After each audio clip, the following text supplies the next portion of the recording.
This video contains shocking themes and spoilers throughout, plus footage of child actors, which may mean comments are disabled. The only way not to be fighting is to die. I am not wanting to die. A quote from the novel Beasts of No Nation, which in 2015 was adapted for the screen by Cary Fukunaga. The crux of this story is a simple one, following the experiences of a child soldier in an African civil war. I'm going to discuss the tenacious brutality within this film, but before I do, please consider checking the link below to our upcoming channel, The Horror Exchange. For now, let's talk about why Beasts of No Nation is nightmare fuel. The setting of the film is West Africa, though despite being filmed in Ghana, it's unspecified which country or countries it takes place in. In effect, these events could realistically happen just about anywhere in an enormous region, implying that there is a large part of the world where conflict like this is capable of spreading. The fact that civil wars in Africa can be generalized to a very wide scope is an indication of scale, and our protagonist, Agu, gets caught up in it all. Agu lives with his family in a village governed and protected by forces from the Economic Community of West African States Monitoring Group, but word begins to travel that the government of Agu's country is overthrown by rebels, and that fight carries its way into Agu's village. What I find most frightening about this is almost how easy it is to overthrow the government. Many pockets of Africa are still underdeveloped, so to take down and grab the reins of a government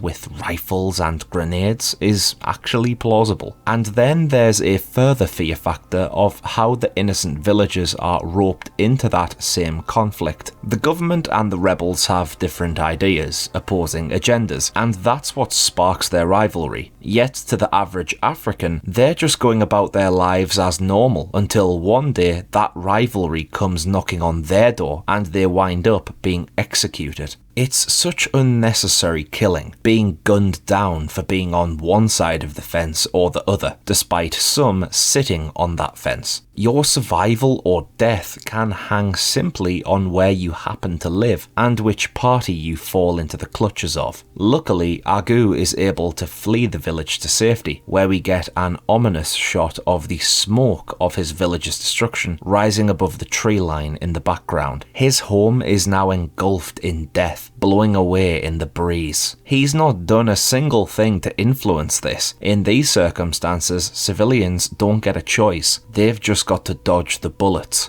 While wandering alone, Agu stumbles across another rebel faction known as the Native Defense Forces. The NDF are themselves rising up, wanting to become a powerful group, with this battalion led by Idris Elba as the Commandant. Elba is phenomenal in this film, up there with his very best performances if you ask me. He's captivating, dishing out his orders and rousing his troops of all ages. He is incredibly charismatic, so it's no wonder how he's able to mold boys into becoming his troops for the rebellion. But it's certainly not an easy task for the boys to become accepted into the NDF. Their initiation process includes being branded, lying down in an open grave, and standing in front of a mock firing squad, all of which is in aid of the Commandant convincing the boys that they are powerful and invincible. And yet, the initiation into the NDF has still not been completed. In order to be accepted into the militia, Agu is presented with a captive and told by the Commandant, "You are going to kill this man, you are going to kill him today." This is putting the power of life and death into the hands of not only a child, but of children, as Agu is not the only boy given a machete to hack the captive down. The scene is brutal and grotesque, with blades piercing the man's skull. It gives the boys and the Commandant all the confirmation they need, so that they are now well and truly soldiers. It's daunting how young the age to kill can be. The idea that grown men can meet their demise at the hands of the youth. Yet this is what the Commandant inspires in them, telling them that they are powerful because they are young. They are the future, and the future of the rebellion will require the ability to kill. Children are impressionable, so they are set up and prepared for the storm to come as early as possible. They are robbed of their childhood.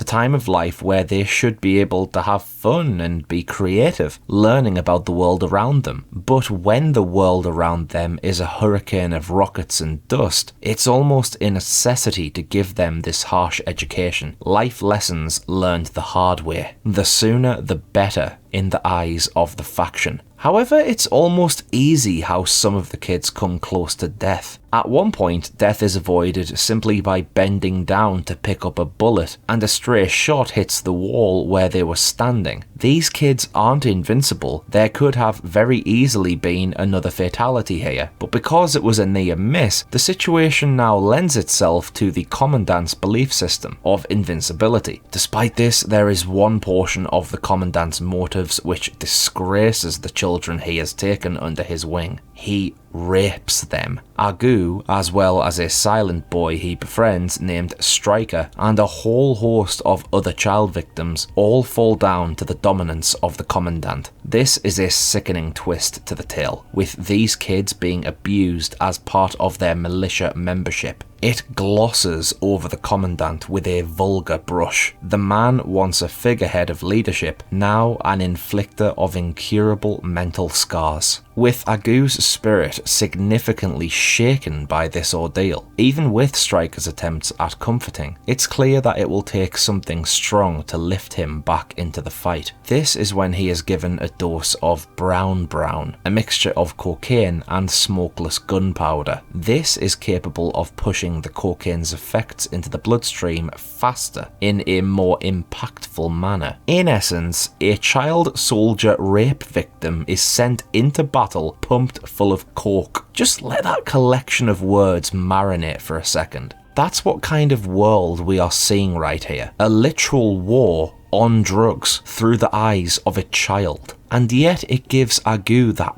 boost he needs to fight on, taking part in several battles, in some of which the colours of the world shift due to the Brown's effects. This film is really hardcore, pulling no punches on how its characters are treated. They're treated like they would be in real life, and the fact that Fukunaga cast real former child soldiers and faction members as extras is an indicator that this one hits close to home on an authenticity level. When it comes to that authenticity, one of the film's undeniably raw scenes comes from a further event of Agu under the influence of Brown. His group comes across a woman who Agu mistakes for his lost mother, but the group want to follow in the Commandant's footsteps and rape the woman. There is also a young girl who is pulled to one side, thrown to the floor, and stomped to death by members of the group, including Agu. This is possibly the film's most vicious offering, as the young girl's screams are piercingly real,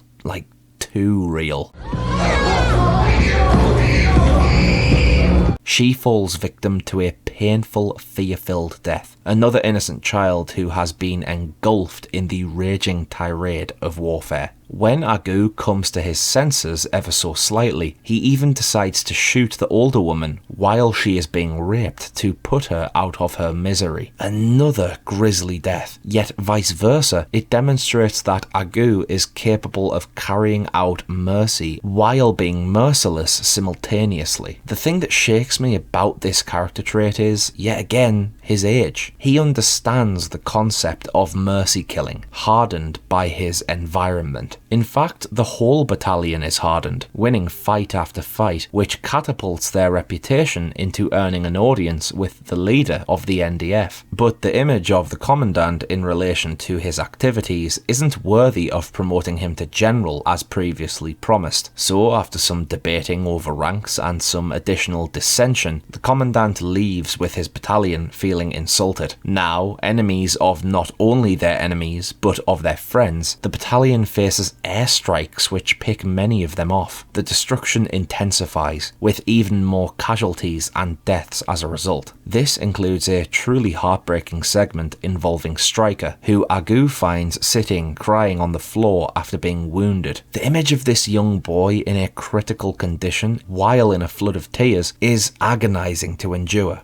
Agu piggybacks him, aiming to find some help, but Stryker dies on his back. Again, another child lost to the faction warfare. This film is relentless. There isn't an age restriction on death, because there isn't one in real life. Beasts doesn't glorify or protect any main characters because they are main characters. It gives you the impression that anyone can die at any time. The big question is, what will be the fate of Agu? The Commandant and his battalion run low on supplies and dry on ammo, causing the remainder of the group to disband. They are eventually picked up by United Nations troops who gather the young ones and protect them within a school. This school is not, however, a safe space for Agu, as the nightmare fuel sweeps the rug from beneath his aching feet. He's now suffering from drug withdrawal, a kid going cold turkey with all the visions of his experiences catching up on him, coming back to haunt him. These are things that fully grown adults shouldn't be going through, let alone someone of Agu's age. By being saved from the war, the replay button has been hit on the daily. Agu's memory is a constant repetition of the sights he's seen, the pain he's caused, and the kills he's performed. He doesn't even want to be in the company of other children, almost like a form of PTSD from his fellow NDF members. There is thankfully a silver lining of hope for Agu when, after some time, he's able to accept that he has done terrible things and that it's likely he will be viewed as a beast before he's finally able to engage with other children. It's a calm and optimistic ending for Agu's story in the film, but the experience for not only him but of the audience was full of horror.